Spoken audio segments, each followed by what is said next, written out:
अस्सलामुअलैकुम दोस्तों, आप देख रहे हैं बिग इन्फॉर्मेशन चैनल। दोस्तों आज की ये वीडियो बहुत ही ज़बरदस्त और कमाल की है और इस लिहाज से कमाल किया है कि व्हाट्सएप ने हक़ अदा कर दिया है। आज तक जितना भी व्हाट्सएप ने चीज़ें निकाली हैं, सेटिंग्स वगैरह निकाली हैं, नए फीचर्स निकाले हैं, नई अपडेट आई हैं, उनमें से ये सबसे ज़बरदस्त और कमाल की है। और इस लिहाज से कमाल किया है कि आप किसी को फ़ोटो या तस्वीर वगैरह कुछ चीज़ भेजते थे तो दूसरा बंदा आपको ब्लैकमेल भी करता था या बार बार वो चीज़ देखता था और आप कतई ये पसंद नहीं करते थे कि दूसरा बंदा आपकी कोई चीज़ देखे या बार बार आपकी तस्वीर देखे।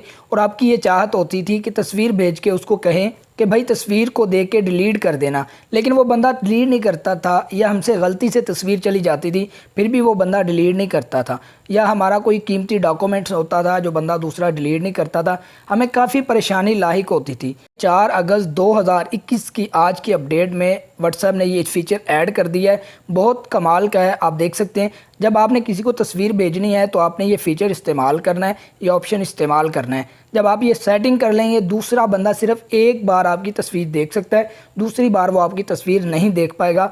मिसाल के तौर पे हम यहाँ पे क्लिक करते हैं और गैलरी में जाके तस्वीर लाते हैं। आपको बताता हूँ किस तरह आपने ये फ़ीचर इस्तेमाल करना है। हम गैलरी में जाएंगे और एक तस्वीर लेकर आते हैं। तो दोस्तों मैं ये तस्वीर ला चुका हूँ और मैं ये सेंड कर रहा हूँ अपने दूसरे नंबर पे और हम देखेंगे वाकई ये ऐसा होता है कि नहीं। अब जब आप तस्वीर शेयर करने लगेंगे या सेंड करने लगेंगे आपको एक साथ ऑप्शन मिल जाएगा, ये एक लिखा हुआ आपको नज़र आ रहा है। अब जैसे इस पर टैप करेंगे, क्लिक करेंगे तो ये सब्ज़ कलर का हो जाएगा यानी ग्रीन हो जाएगा, जिसका मतलब ये है कि दूसरा बंदा आपकी तस्वीर एक बार देख पाएगा, दूसरी बार वो देखना भी चाहे तो नहीं देख पाएगा। हम सेंड कर देते हैं। आप देख सकते हैं ये तस्वीर जा चुकी है। अब ये देखें मेरे दूसरे व्हाट्सएप पे आई है, हम इसको ओपन करेंगे। अब आप ये देखें जैसे ही मैंने यहाँ पे क्लिक किया ये तस्वीर यहाँ पे मौजूद है। हम यहाँ से इसको ओपन करेंगे। ये तस्वीर वो पूछ रहा है this photo is set to view honest, यानी एक मरतबा देख सकते हैं। अब मैं इसको बैक करता हूँ, मैं देखना भी चाहूँ तो नहीं देख सकता, यानी ये तस्वीर ऑटोमेटिकली डिलीट हो चुकी है। उम्मीद है दोस्तों आपको आज की ये वीडियो बहुत ही पसंद आई होगी।